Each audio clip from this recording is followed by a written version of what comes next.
بسم الله الرحمن الرحیم. یک شب میگد یک نماینده از شهر آذربایجان هم خیلی شهر قدیمینه است، از نماینده های پادشاه عرب همون آذربایجان یک نمایندهش نزد حضرت عمر روان کرد. خدا ترسی را من بر شما میگم. وقتی میگه این نماینده آمد شهر مدینه در رسید، شب بود. گفت خانه اگر عمر برم در شب تشویش می شود، شب در مسجد شب میگذرانم، سحر انشاءالله آن پیغامی که پادشاه بر من کرده است بر عمر میرسانم. شب میگه آمدم داخل مسجد در آمدم، همین نماینده آذربایجان. وقتی میگه در آمدم در مسجد نشستم، از یک گوشه مسجد میگه شب بی وقت بود، گریه می آمد، صدای گریه می آمد.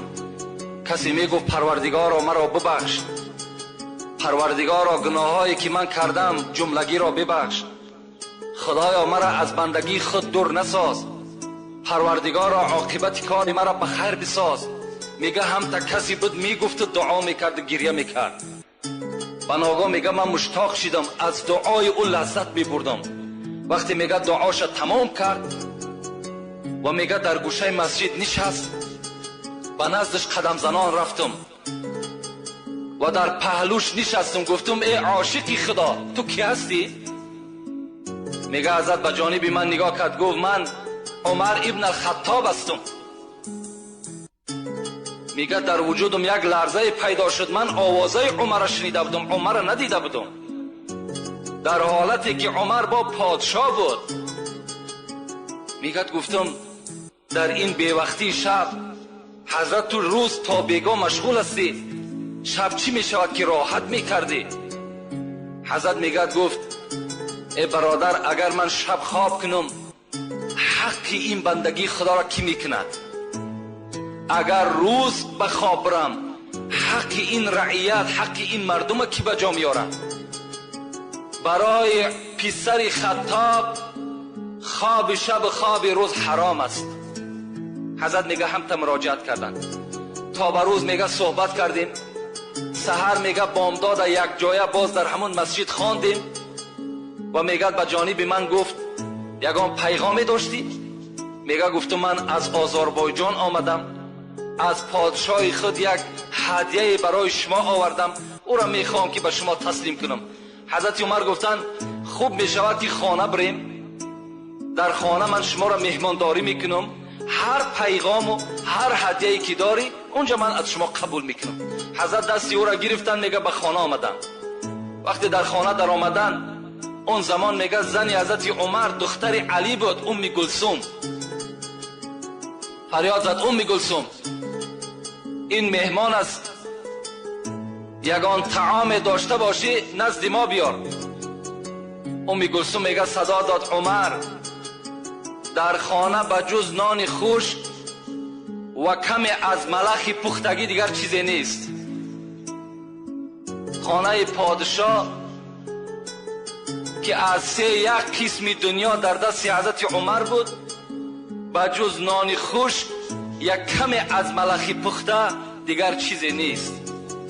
در خانه پادشاه گوشت بریان نیست، در خانه پادشاه نان ملایم نیست، در خانه پادشاه یگان آش دمداختگی نیست، در خانه عمر پول نیست، مال نیست، در بانک ها پول ندارد. حضرت یک کمی خشک میگه نان آوردن. این نماینده آذربایجان میگه وقتی که من زیر دندان میماندم، دندان من در اون نان گذر نمیکرد، نمیگرفت، لیکن عمر را میدیدم آهسته آهسته میگه همون نان میخورد. وقتی که بالایی که جای نشستم فقط زمین خالی بود، چیز پرتافتگی نبود. بعد از این میگه به جانب من گشت، گفت چی هدیه داری؟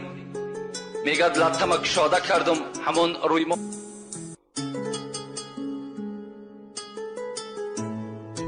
روی هست که بغیر در شهر آذربایجان دیگر در هیچ جا پخته نمیتونه. ایرا فقط کیبانوهای آذربایجان پخته میتونند و اینو فقط پادشاه ها میخورند، دیگر هیچ کس نمیخوره. عمر میگه وقتی نگاه کردم از این سخنهای من چنان میگه پیشانی ها رگه هاش میخیست. میگفت فقط همین مقدار است؟ گفتم بله همین مقدار است. گفت فقرای مسلمانی که بیرون مدینه زندگی میکنن اونها را کی حولا میتد؟ میگه گفتم آخه این باعث شماست. میگه گفت دستمالت جمع کن، این هدیه را برده به پادشاه بده، بگو اگر دفعه دیگر همچنان معامله به عمر میکند به خدا قسم رگه های گردنش میبرم. اینجا مسلمان ها گشنه و تشنه و حلوا را عمر بخورد. بین این خدا ترسی را بین. حضرت خوراک ملایم برای خود اختیار نمی کردن، برای که ترسی خدا داشتن. رأس کل الامر مخافت الله، سر همه کارها ترسی خدا هست. ما و شما باید که در خودمان ترسی خدا را جایگیر بکنیم. از خدا بترسیم، انشاءالله ما و شما هم در دنیا هم در قیامت البته سربلند هستیم. هیچگاه خواه در پنهانی باشین برادرها، خواه در آشکارا باشین، شما فقط و فقط تصور کنین که خدا شما را نگاه دارد. خدا در نظاره شما هست. چگونه که پیغمبر میگه اعبد الله کانک تراه فان لم تکن تراه فانه یراک. خدا را چنان عبادت کن که همچنانه که او را دیده ایستاده ای. اگرچه او را نمیبینی او تو را میبیند. همچنان خدا را عبادت بکن. جمعه پیشین